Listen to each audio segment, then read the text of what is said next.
इस मूवी की शुरुआत में हम एक क्रैश हुई कार को देखते हैं जिसमें एक बच्चा और उसकी माँ थी। उस एक्सीडेंट में माँ तो जगह पर ही मारी गई थी और वो बच्चा भी वही फंसा हुआ था।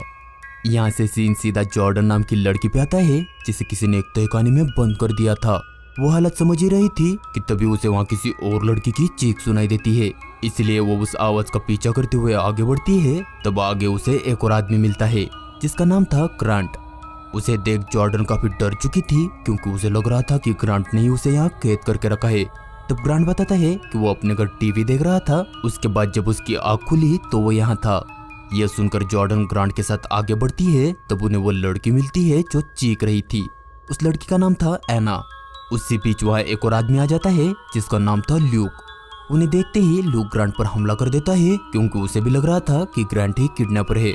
तब ग्रांट उसे समझाता है कि हमें एक दूसरे पर अटैक करने के बजाय यहाँ से बाहर निकलने का रास्ता ढूंढना चाहिए क्योंकि उनमें से कोई भी किडनैपर नहीं है। ये बात सभी को ठीक लगती है। तब उन्हें वहाँ घबराया हुआ एक और आदमी मिलता है जिसका नाम था एलेक्स। अब वो सब मिलकर पूरे 5 लोग हो गए थे। अब सीन अगले दिन का दिखाया जाता है और हम देखते हैं कि कैद हुए लोगों पर सीसीटीवी के जरिए कोई नजर रख रहा था और ये कोई और नहीं बल्कि किडनैपर ही था। वो वहीं से उस कोठरी की लाइट ऑन कर देता है। तब सभी लोगों को वहाँ एक दरवाजा मिलता है, इसलिए वो लोग काफी खुश होकर आगे बढ़ते हैं। तब उन्हें समझ आता है कि वो लोग जमीन के अंदर किसी पुराने कुएं में कैद है। उन्हें वहाँ पानी के 4 टैंक भी दिखते हैं जिसे देखकर वो समझ जाते हैं कि ये उनके पीने के लिए है। लेकिन ल्यूक बड़ा अग्रेसिव बंदा था। वो बिना कुछ सोचे समझे उस पानी में थूकने की कोशिश करता है जिस पर ग्रांट उसे रोक लेता है। तब एना बोलती है कि उन्हें इस पानी की जरूरत पड़ेगी। उनकी इसी बेचैनी के साथ दूसरा दिन भी बीत जाता है, इसलिए ग्रांट वहां से निकलने के लिए पानी पीने मिले बर्तन से दीवार की ईंट को निकालने की कोशिश करता है। लेकिन सबको यह ग्रांट की बेवकूफी लग रही थी। तब जॉर्डन डिस्कस करके ये जानने की कोशिश करती है कि उन्हें यहाँ क्यों लाया गया है, मतलब उनमें कोई कॉमन बात तो नहीं। जिस पर एना बताती है कि उसका बॉयफ्रेंड उसको काफी टॉर्चर करता था, इसलिए उसने उसे छोड़ने की भी कोशिश की, लेकिन वो उसका पीछा ही नहीं छोड़ रहा था। इसलिए एक दिन तंग आकर उसने उसके बॉयफ्रेंड की जान ले ली। यह सुनकर ग्रांट अपनी कहानी बताता है और बोलता है कि उसकी वाइफ को कैंसर था जिसकी वजह से वो काफी ज्यादा खराब हालत में थी, इसलिए वो चाहती थी कि उसे मार दिया जाए। इसलिए न चाहते हुए भी ग्रांट ने उसे मार दिया, लेकिन बदले में उसे जेल हो गई और वो अपनी बेटी से भी जुदा हो गया। ग्रांट की कहानी सुनकर जॉर्डन ल्यूक से पूछती है कि क्या उसने भी किसी को मारा है, जिस पर ल्यूक बोलता है कि वो एक चोर है और एक दिन उसने एक लेडी से पैसे छीनने की कोशिश की, लेकिन तब वो लेडी उससे लड़ने लगी और उसी बीच ल्यूक के हाथों उसका खून हो गया। ये सुनकर जॉर्डन बोलती है कि यानी इस कमरे में वही लोग मौजूद है जिन्होंने कोई न कोई मर्डर किया है। तब एलेक्स बोलता है कि उसने किसी को भी नहीं मारा, इसलिए उसे बंदी बनाने वाले से कोई गलती हुई है। इसलिए वो कैमरे की तरफ देखकर खुद को छोड़ने की डिमांड करता है, लेकिन वो किडनैपर उसके मानने वाला थोड़े ही था। इसके बाद कहानी चौथे दिन की दिखाई जाती है जहाँ एलेक्स पानी पी रहा था। तभी उसे वहाँ एक चाकू दिखता है जो काफी एबनॉर्मल था। तब जॉर्डन वो चाकू देखती है तो उसे उसके अंदर एक नोट मिलता है जिस पर लिखा था कि कोई भी इंसान बिना खाए 30 दिन से ज्यादा जी नहीं सकता। ये देखकर जॉर्डन समझ जाती है कि ये चाकू इंसानी स्किन और मसल्स काटने के लिए बना है, यानी किडनैपर चाहता था कि अगर उन्हें जिंदा रहना है तो एक दूसरे को काटकर खा जाए। अब थोड़ी देर बाद ल्यूक वो चाकू लेने की कोशिश करता है, लेकिन ग्रांट उस पर अटैक कर देता है।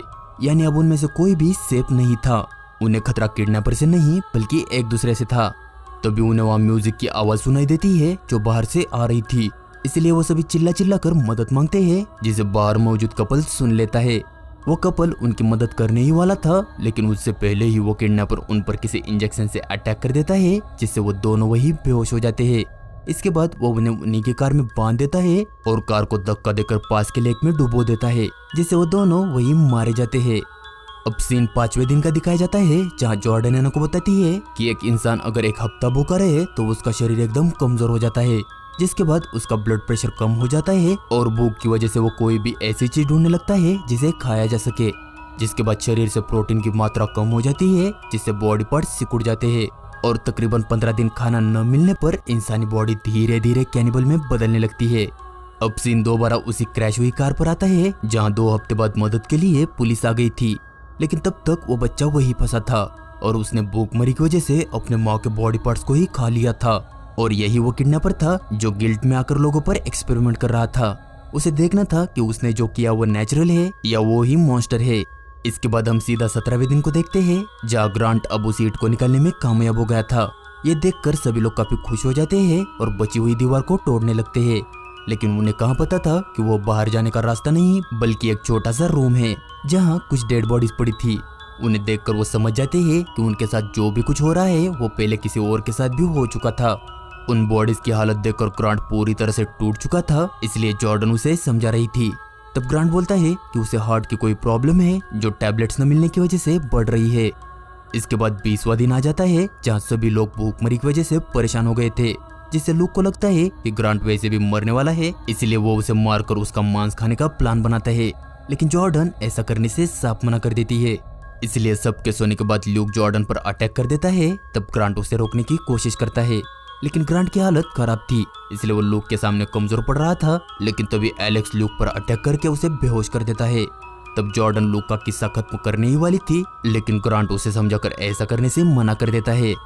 अब 22वां दिन आ जाता है जहाँ सब लोगों ने मिलकर ल्यूक को बांध दिया था, इसलिए वो खुद को खोलने के लिए सबको फोर्स करता है। लेकिन जॉर्डन उसे खोलना नहीं चाहती थी, क्योंकि अगर उसे खोल दिया तो वो फिर से ग्रांट को मारने की कोशिश करेगा, जिस पर वो बोलता है कि वो यहाँ मरना नहीं चाहता और उसे जीने के लिए अगर किसी इंसान को खाना भी पड़े तो वो इसके लिए भी तैयार है।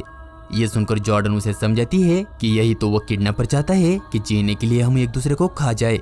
लेकिन उसकी बातें ल्यूक के सर के ऊपर से जा रही थी, इसलिए जॉर्डन गुस्से में आकर उसे धमकी देती है कि अगर उसने कुछ भी उल्टा सीधा किया तो वो उसे मार देगी। जिसके बाद एक और दिन बीत जाता है जहाँ एना ग्रांट को पीने पानी देती है, लेकिन लूक लगातार उन्हें बता रहा था कि वैसे भी ये मरने वाला है, इसलिए सब लोग उसे मारकर खा जाए। लेकिन जॉर्डन ऐसा करने का सोच भी नहीं रही थी, लेकिन एलेक्स और एना के ख्याल बदल रहे थे। अब ऐसे ही 24वां दिन भी आ जाता है और अब एलेक्स जॉर्डन पर अटैक करके उसे बेहोश कर देता है। जिसके बाद एलेक्स और एना मिलकर ग्रांट को मार देते हैं और उसे बुरी तरह से खाने लगते हैं। ये सब कुछ सीसीटीवी के जरिए किडनैपर देख रहा था और अब आखिरकार उसके दिल को तसल्ली मिली थी। अब 25वां दिन आ जाता है और हम देखते हैं कि जॉर्डन को उन लोगों ने बांध दिया था। तब लूक अपने दांत में फंसा मांस निकालते उसके सामने आता है। तब जॉर्डन बोलती है कि तुम लोग पूरी तरह से मॉन्स्टर बन चुके हो, जिस पर लूक बोलता है कि सिर्फ मॉन्स्टर ही यहाँ सर्वाइव कर सकते हैं। ऐसे ही 27वां दिन आ जाता है और तब एना जॉर्डन को पीने पानी देती है, क्योंकि वो ही थी जिसने अब तक कुछ नहीं खाया। तब जॉर्डन उसे बोलती है कि अगला नंबर उसी का है, क्योंकि खाना खत्म होने के बाद ये दोनों उसे भी मार देंगे। तब एना बताती है कि उसने इस बारे में सोचकर पहले इसका इलाज ढूंढ लिया है और वो लूक की खाने के अलावा दूसरी जरूरत पूरी करने में काम आने वाली है। जिसके बाद वो इसी हालत में लूक के क्लोज आकर उसे एक और चीज की आदत लगाती है ताकि आखिर तक वो सर्वाइव कर सके। अब 28वां दिन आता है और अब तक एलेक्स पूरी तरह से पागल हो गया था। वो एना को काटकर उसका मांस खाने की कोशिश करता है, जिस पर लूक चाकू से उसके गर्दन पर अटैक करके उसे भी मार देता है। अब जब 29वां दिन आता है तब जॉर्डन चुपके से खुद को छुड़ाकर लूक का चाकू लेती है, लेकिन तब तक लूक जाग जाता है, इसलिए वो पानी रखे रूम में भागती है और किसी तरह लूक की आंख फोड़कर खुद को उस रूम में बंद कर लेती है। अब पूरे 30 दिन बीत चुके थे और जॉर्डन ने अब तक कुछ भी खाया नहीं था, इसलिए वो काफी कमजोर पड़ गई थी। लेकिन ल्यूक और एना काफी खुश थे, क्योंकि उन्हें लग रहा था कि वो अब आजाद हो जाएंगे। लेकिन 31वां दिन आ जाता है और वो अभी तक आजाद नहीं हुए थे, इसलिए वो दोनों काफी नाराज हो जाते हैं, क्योंकि उनके पास खाने के लिए एलेक्स तो था लेकिन पीने के लिए पानी नहीं था। इसलिए अगले दिन एना जॉर्डन के पास जाकर उसे दरवाजा खोलने की रिक्वेस्ट करती है, लेकिन जॉर्डन को पता था कि उसने अगर दरवाजा खोला तो वो बच नहीं पाएगी। अब 33वें दिन लूक जब एलेक्स को खा रहा था तब एना देख रही थी कि वो कितना बड़ा मॉन्स्टर बन गया है। तब ल्यूक उसे ऐसे घूरने से रोकता है, लेकिन वो उसकी बात नहीं मानती, इसलिए लूक गुस्से में आकर उसका गला दबाता है, जिससे एना भी वही मारी जाती है। उसी समय जॉर्डन भी वहां आ जाती है, जो आते ही लूक की गर्दन में चाकू घुसेड़कर उसे भी मार देती है। इसके बाद वो कैमरे की ओर देखकर बोलती है कि मैं जानती हूँ कि तुम चाहते हो कि मैं भी इंसानी मांस खाऊं, लेकिन मैं ऐसा बिल्कुल नहीं करने वाली। इसके बाद वो वहाँ की लाइट तोड़ देती है, जिससे वो किडनैपर कुछ भी देख नहीं पा रहा था। लेकिन तब वो नाइट विजन कैमरा ऑन करता है, तब उसे दिखता है कि जॉर्डन लोहे के कैप पर कुछ लिख रही है, लेकिन उसने क्या लिखा है वो उसे नहीं दिखता। इसके बाद ऐसे ही 36 दिन बीत जाते हैं और अब जॉर्डन की हलचल बंद हो गई थी, जिससे किडनैपर समझ जाता है कि जॉर्डन अब नहीं रही। लेकिन उसे एक बात खाई जा रही थी कि उसने लोहे के कैप पर लिखा क्या है, इसलिए वो उस तहखाने में जाकर देखता है तो उस पर लिखा था सी यू सून सनलाइट। वो मैसेज पढ़ ही रहा था, तभी जॉर्डन पास पड़ी हड्डी उसके पेट में घुसेड़कर उसे बोलती है कि वो जीत गई। जिसके बाद वो कमजोर होने के बाद भी उस तहखाने से बाहर आती है और जैसे उसने मैसेज में लिखा था वैसे ही बाहर आकर सूरज की रोशनी से मिलती है और इसी के साथ ये मूवी खत्म हो जाती है।